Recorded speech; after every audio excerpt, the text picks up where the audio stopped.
Salam dostlar, salam hər kəsə. Bugünkü videomuz bundan əvvəlki videonun bir balaca davamı olacaq. Orada 30 dəqiqə danışıb doymamışam da. Yox, əslində bugünkü videomuz bir balaca update var, onu qeyd eləmək istəyirəm.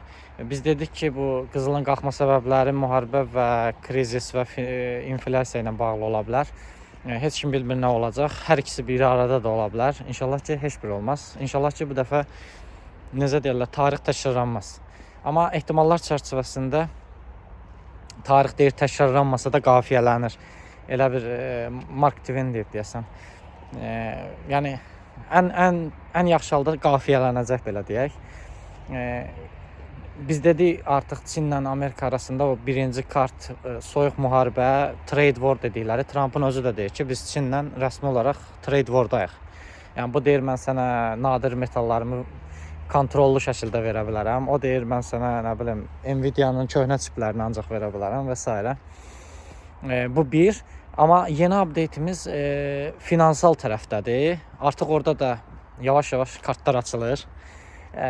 Birinci kart banklardan gəldi. Regional banklar Amerikada sonuncu hesab verməm, yəni birisi bu kvartal hesabları verir. Banklar hansılar ki, yəni investorlar var, public tradable banklarda belə deyək.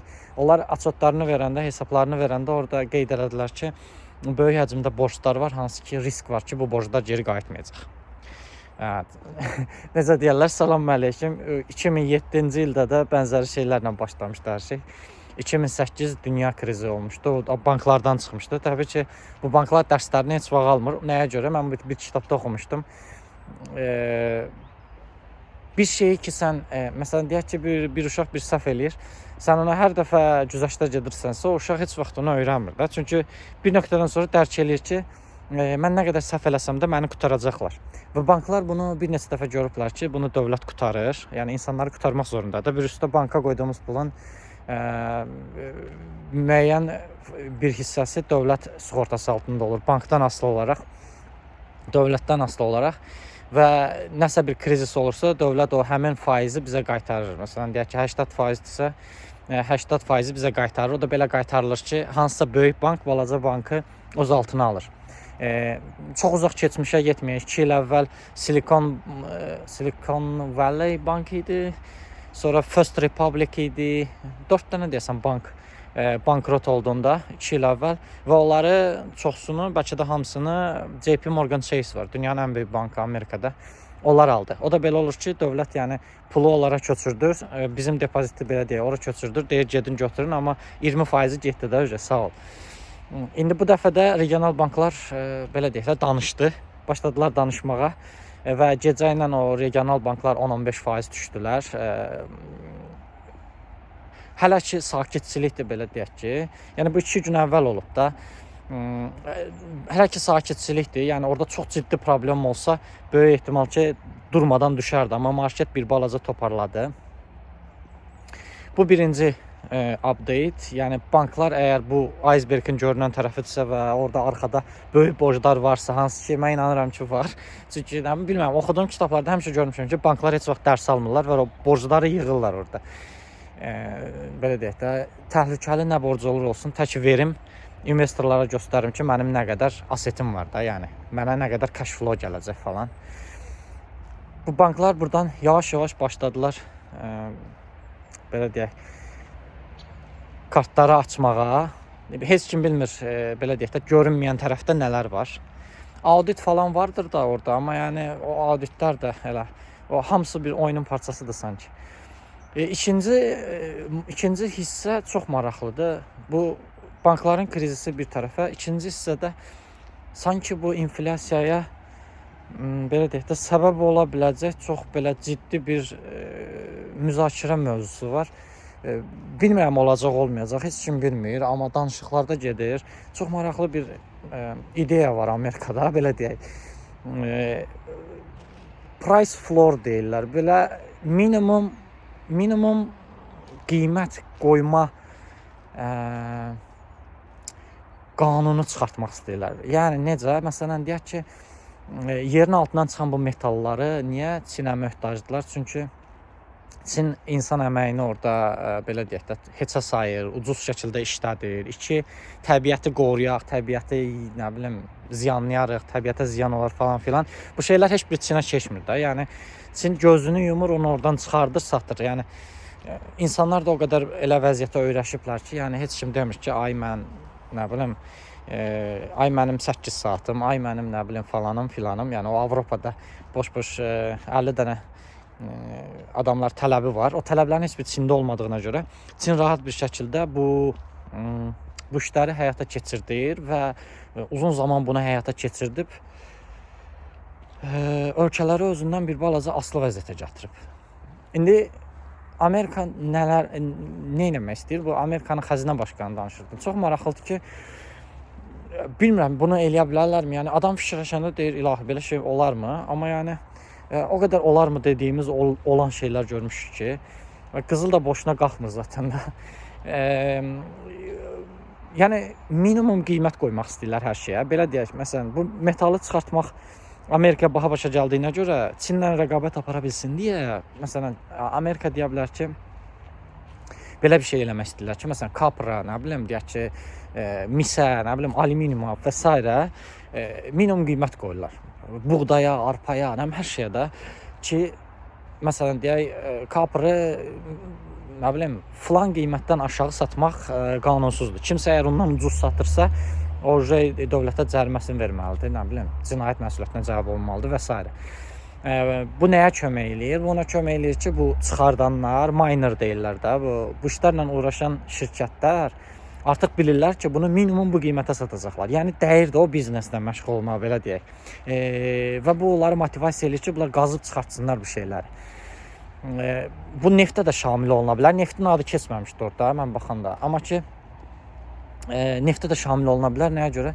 Neftin qiyməti çox düşüb. Yəni neft neçədir? 80 dollardır, 60 dollardır yoxsa bareli. Məsələn, deyək, neftə 100 dollar barelinə qoysalar ki, minimum qiymətdir.